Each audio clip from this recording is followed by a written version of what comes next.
to my blue circle. It's been a long time.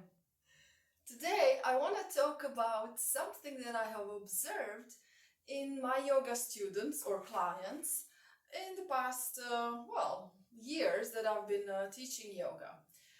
And this concerns mostly the beginners. They seem to be unable to control and observe their breath.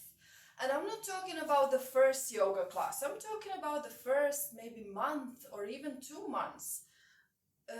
They somehow don't have this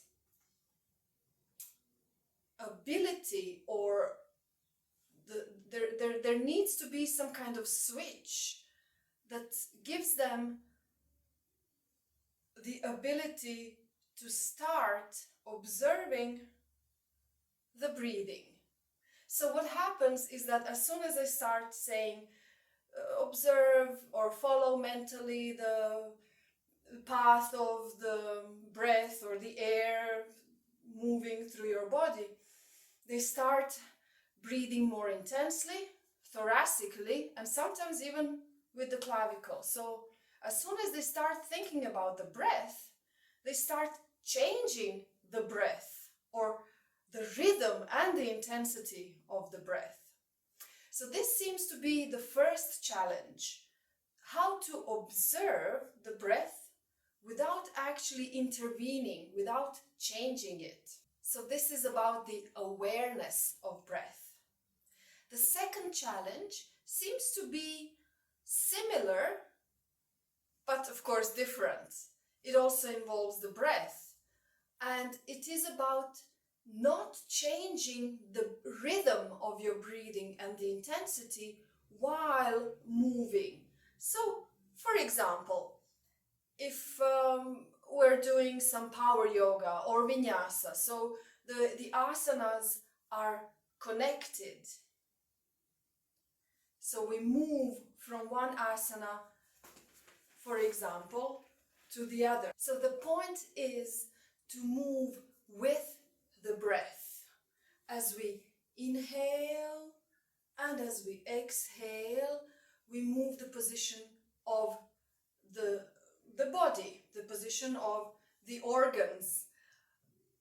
In the higher levels of yoga, of course, this breath is sometimes some of the pranayama techniques, some of the pranayama breaths. So for example, we can use the ujjayi or the bastrika with certain asanas in certain flows, or even when we are just holding one asana. But at the beginning, we want this breath to always be abdominal and continuous. So there is no stop, there is no break, there is no holding of the breath. So the breath flows always from the inhale to the exhale, and to the inhale and to the exhale. So as we normally breathe throughout the daily life, we want to continue to breathe in the same way, but add the movement to this breath. So what I'm talking about today is the beginner yogis. They sometimes have this problem of giving in to the breath.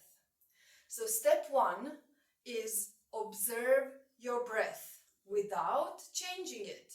Step 2 is to make this breath continuous, balanced, harmonious, flowing from inhale to the exhale. Step 3, whichever movement you do, you follow your breath with the movement. So for example, when we open up, we inhale, going up, opening, inhaling, and as we are exhaling, we are closing and going down, maybe.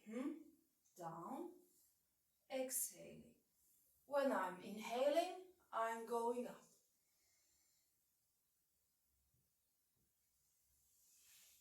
I'm not changing the breath according to the movement.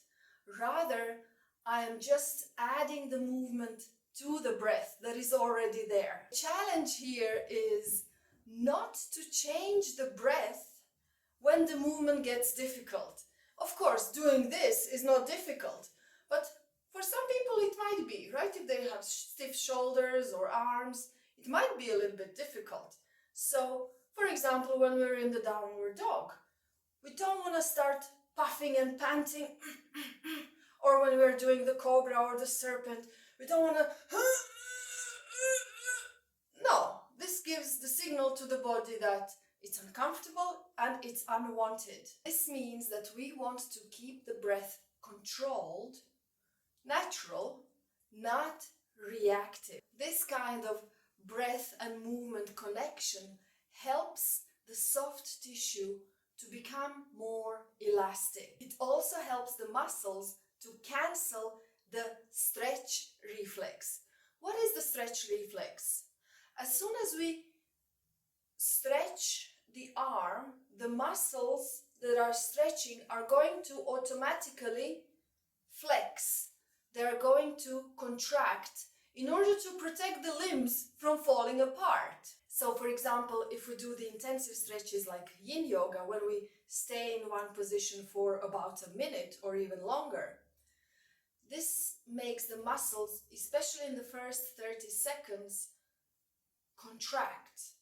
But this is when we have to do the mental game of consciously relaxing with each exhale that muscle contraction, sending the signal that it's fine and this is a comfortable position. So we consciously cancel the reflex and we send the signal to the nervous system that it is fine to stay in this position.